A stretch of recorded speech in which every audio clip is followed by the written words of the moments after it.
Welcome to the Heal Real channel.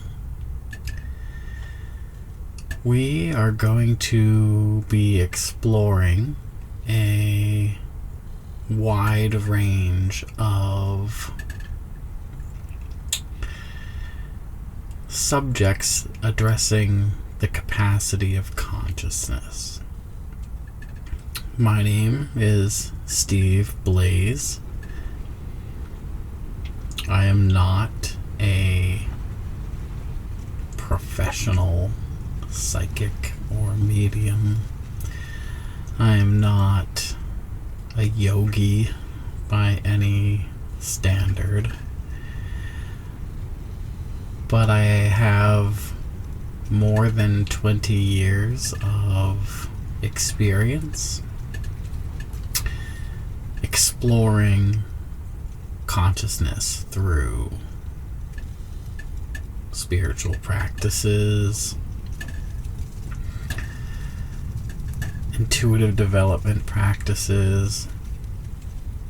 I've read lots and lots of fantastic literature on the subject, and I have studied at various institutions the broad range of intuitive development practices that are available to us. My intention on this channel is to create a platform that introduces people to intuitive development in a way that is accessible, and for those people curious about their own cognitive capacity, this is an opportunity to have some of those basic questions answered and find guidance to begin your practices, those that suit your intentions. And from there, if you're looking to expand, there are a number of professionals who are available across the world to help you along your journey. In addition to individuals and groups that may be available to work with you, there are also a tremendous number of resources available, media, books, and all kinds of institutions that exist solely for the purpose of expediting your path through self-awareness. In this introduction video, I'll begin by giving a brief explanation about my journey and where my curiosities began and how I ended up where I am today.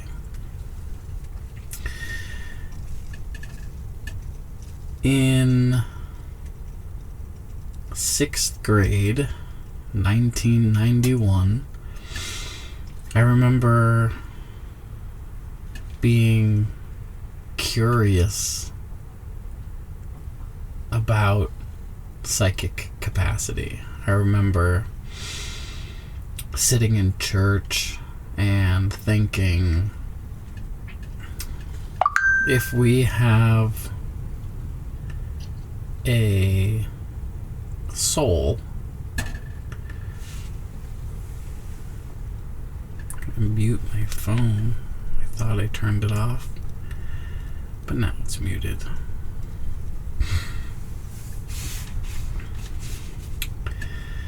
If we have a soul, why why would we be working our entire lives to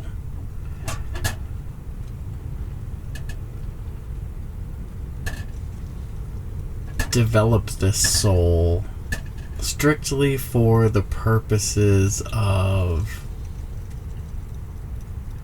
an afterlife objective? I thought it was very clear in my mind that if we had souls, then we ought to be able to use that soul in our daily lives. And so when I began contemplating the capacity of consciousness, I remember in early middle school being at a football game, and I was lying down on one of the bleachers, and one of my sisters was sitting in the row in front of me. And I was thinking, okay, social experiment. Let's see what happens if I set the intention to have my sister tap her foot once.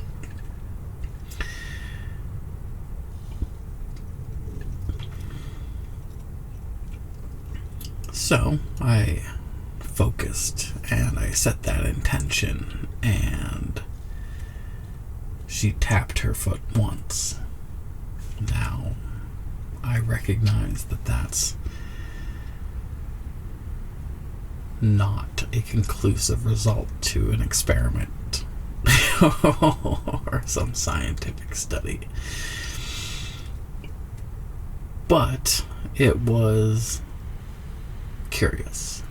So I then set the intention to have her tap her foot twice, which she did immediately afterwards. And I was like, okay, again, curious. I'll leave it at that. I was still really nervous about talking about intuitive development. I was not confident that the subject would be well received, and I wasn't really even confident about how to phrase that subject. In other words, could I say, hey, what inspired you to tap your foot? And who knows whether that was a conscious thought or a subconscious thought, or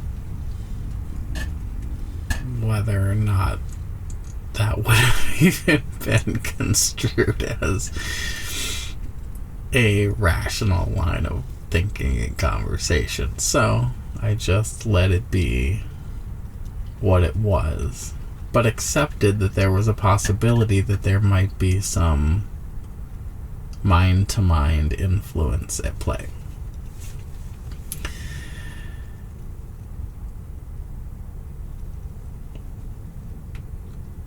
Over the following years, I allowed that concept to settle as I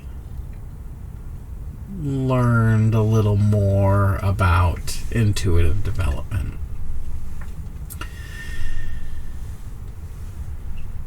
When I was in 9th grade, that'll be 94, I was in my living room after school one day, and my brother had gone out rollerblading. And I was with my mother when we heard an ambulance go screaming up the street. Now, it was a very populated street in a town of 8,000 people, small city. There was a hospital at the top of the hill. No particular reason to believe that that ambulance may have been related to an incident with my brother. However, my mother had an instinct that she believed the ambulance was responding to my brother being under duress, in distress in some way. So she expressed it. She said out loud, like, where's I wasn't going to say his name, but hey, there's that. And that may be related to him. Shortly thereafter, we receive a phone call, and my brother had taken a pretty serious tumble on his rollerblades rolling down the hill. He's fine, everything's fine. But regarding intuition and instinct, it left an indelible impression on my mind. I chalked that up as an incident that correlated, maybe not a direct correlation, but correlated to mounting evidence I was perceiving regarding our intuition and that largely unexplored capacity of consciousness. In 10th grade and 11th grade, so the next 2 years, I participated in a summer program wherein we spent an hour a day in deep trance meditation. That is, lying prone, lights off, deep breathing, relaxation,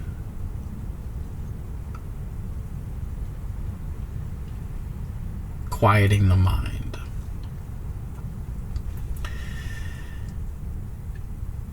And I wouldn't say immediately, but over those 2 years, my dreams began to become more vivid, and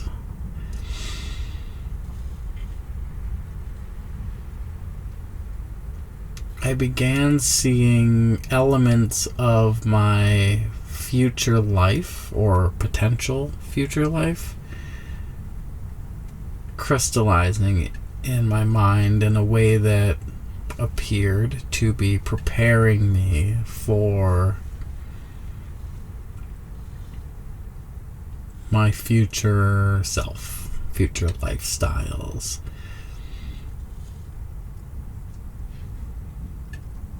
future engagements.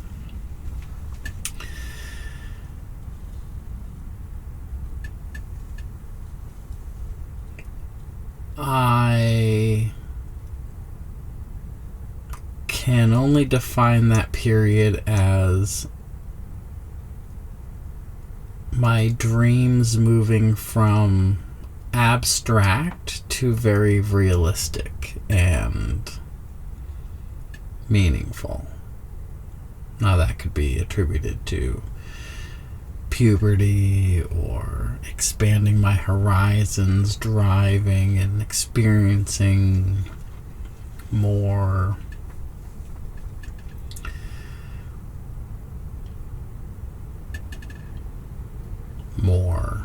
of everything in general. However, it left an impression on me. My freshman year of college, this is 1997, I was introduced to Ed and Lorraine Warren through a lecture. There was a lecture series that was exploring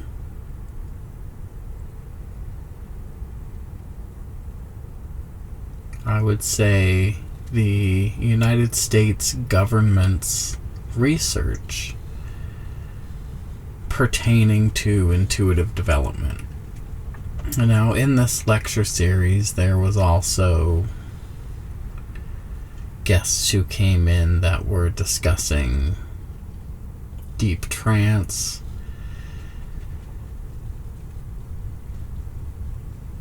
other facets of setting your intention to perceive reality when in hypnosis or trance being another term for meditation, and similar subjects. Ed and Lorraine Warren's presentation was about Project Stargate, which was the U.S. military's 20-year program that had been declassified in 1995 and was being shared with us in 1997. Stargate was a project that sought to define the capacity of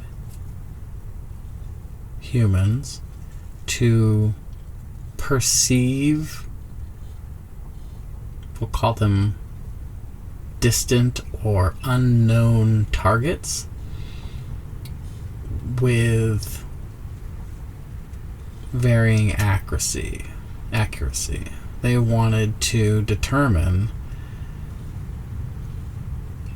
whether or not we could intuit information that could be considered actionable intelligence.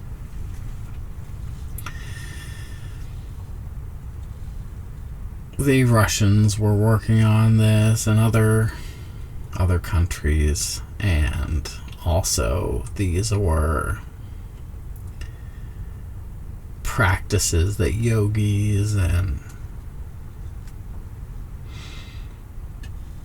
spiritual people around the world had practiced and or claimed to have for millennia.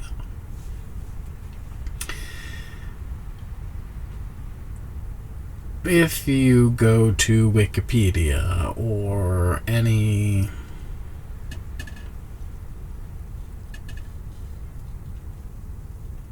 I would call it a forward-facing, easily accessible website, they will claim that while there was determined to be intuitive capacity, the results were not specific enough, accurate enough to yield actionable intelligence.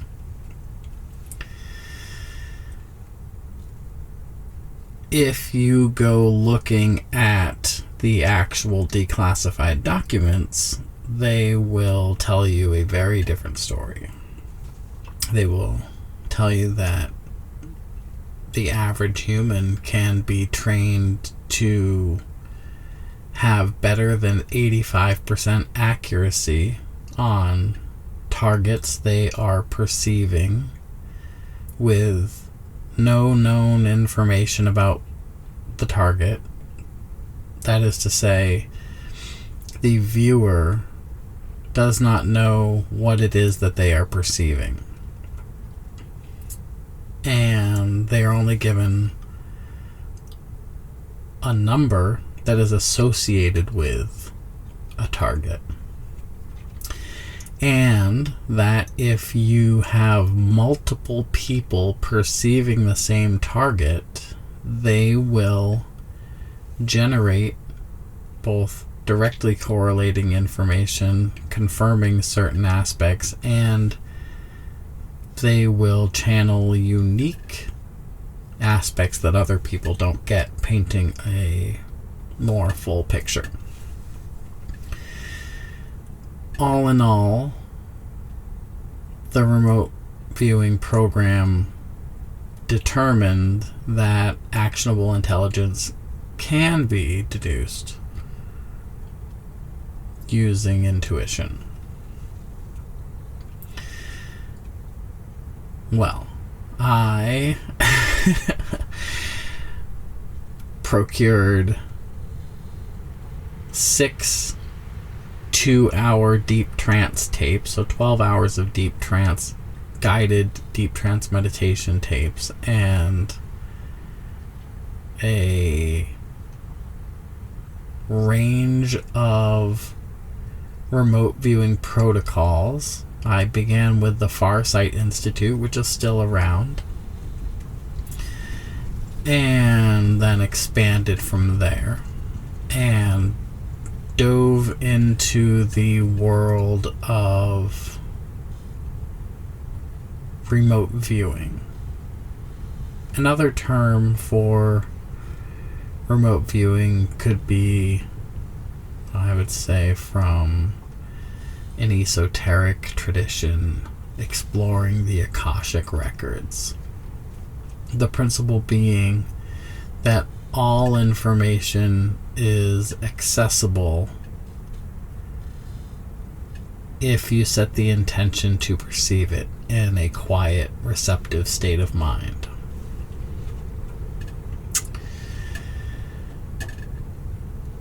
From 1997 to 2007, I attended lectures and workshops. I read books about remote viewing. I attended Russell Targ's lectures, who was one of the founders of the remote viewing program. And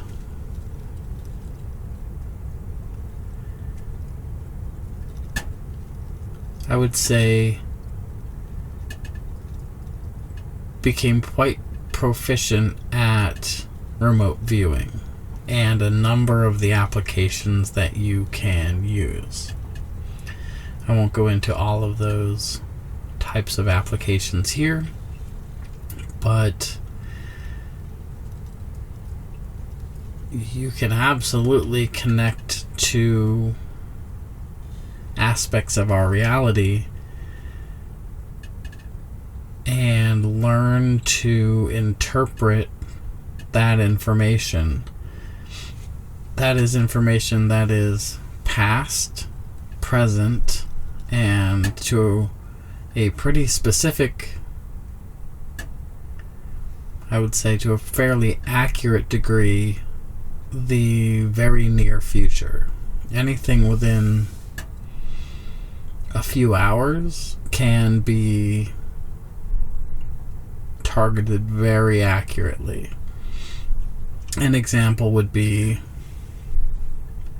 a technique that I practice quite often is perceiving a drawing that would be created drawing that, then asking someone to draw whatever they want to draw, and the correlation between those two images is very accurate. And I can show examples of that in future videos. So, remote viewing, very real, very useful, an excellent practice to determine or become familiar with your intuitive language, and using that, your unique intuitive language, determine, I would say, either accuracy, let's say accuracy about the veracity of your environment, what is true, what is real, and so forth. In 2007, I was introduced to, I'll use the name here because she's a public figure, Darshan Kaur Khalsa and Gurdev Singh Khalsa, who are stewards of the Satnam Rasayan tradition of Kundalini Yoga.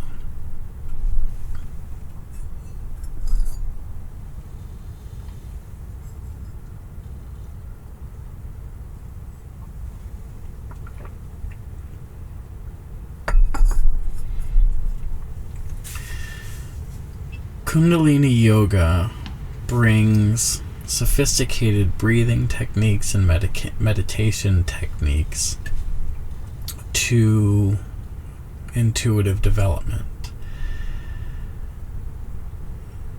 It is also a tradition that practices gong therapy, past life regression therapy, and a number of healing modalities. I would say very effective healing modalities, very powerful healing modalities. Without getting into the specifics of those experiences, I can share that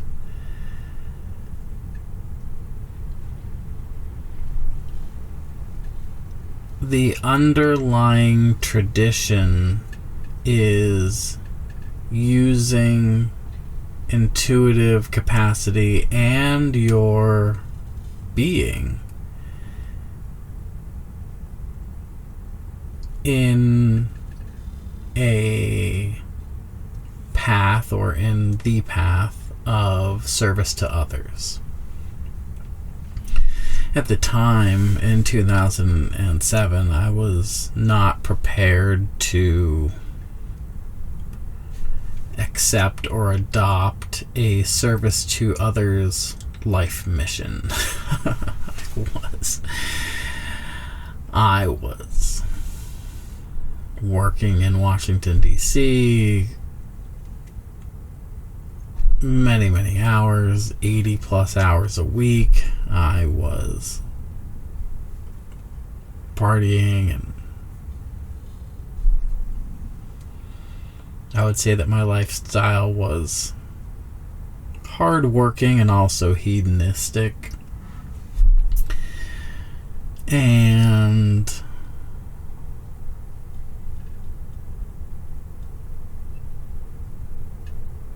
I can also say that being around the Sikh, it was the Sikh community, and their traditions, and exploring Kundalini Yoga was facilitating a shift in me that was powerfully healing, very specific to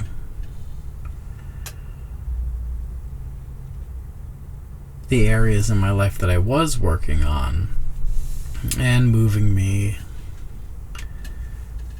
down a path of service.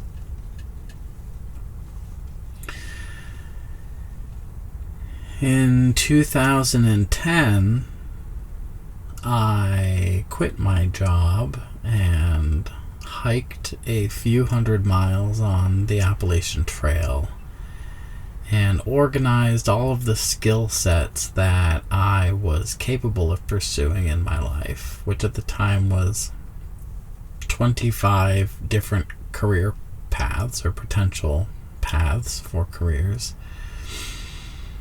And I prioritized which of those I wanted to pursue most. And at the top of that list was intuitive development. I was convinced through remote viewing and through meditation practices that all humans had this capacity, and I felt like it was a secret that no one acknowledged or even knew about. And I wanted to facilitate understanding in that space. So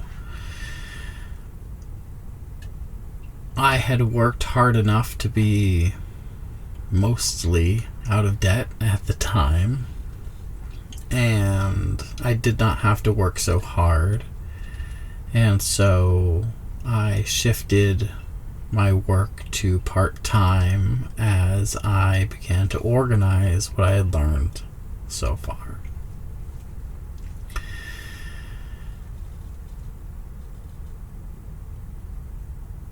I recall my mother specifically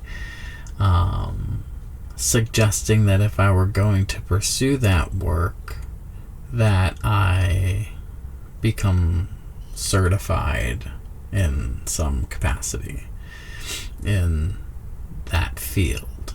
And at the time, I wasn't sure about where I would do that work. In 2013, I, through a friend, was introduced to the New England School of Metaphysics, which is founded and directed by author, medium, and psychologist Elaine Kosmeskis. From 2013 forward, I began exploring metaphysics through the world of mediumship. Mediumship is very different than psychic work. Psychic work is you using your own faculties to explore intuitive realms. Mediumship is using those same psychic faculties to connect with spirit, I will say disembodied consciousness, who is facilitating the information you're perceiving. I'll get into the specifics of that process a little later on in this video. However, I will say here, and will reiterate later, that when you are working with spirit, always be working in service to the highest Tao. That is the highest and best. Not the highest good for yourself or the highest good for another entity you may be aligned with, but highest good for all. And in doing so, you're setting the intention to be an instrument of service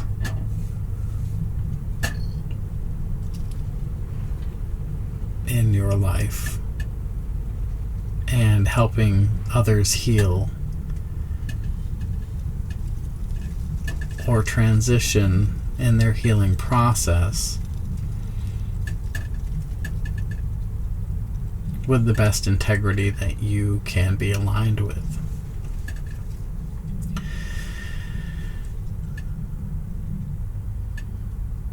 I'm very grateful to have been and continue to be a student of a tradition that is committed to that integrity.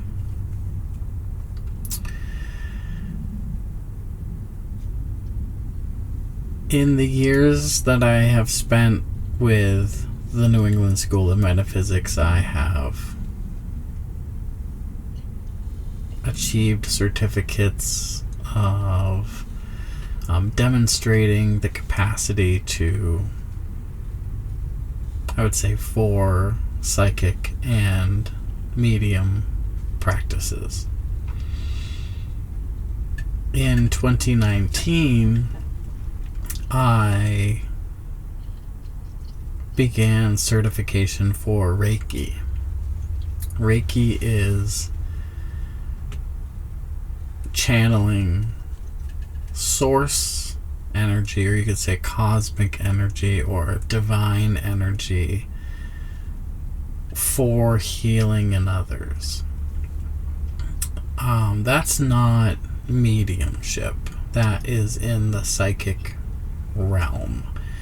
But the same principle applies, where you're setting an intention for the highest good for someone else, and you are simply being a channel. You are simply an instrument of that healing, and your job is to simply set the intention and breathe and allow that work to be done by forces or elements outside of ourselves.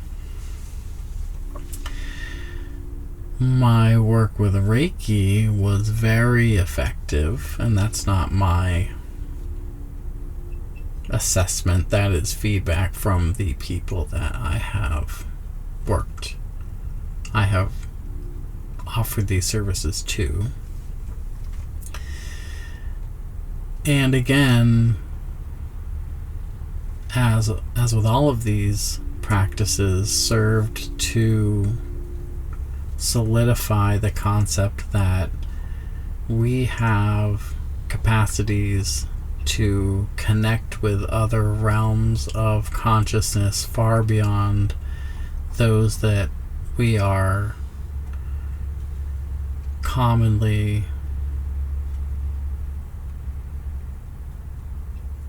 led to believe.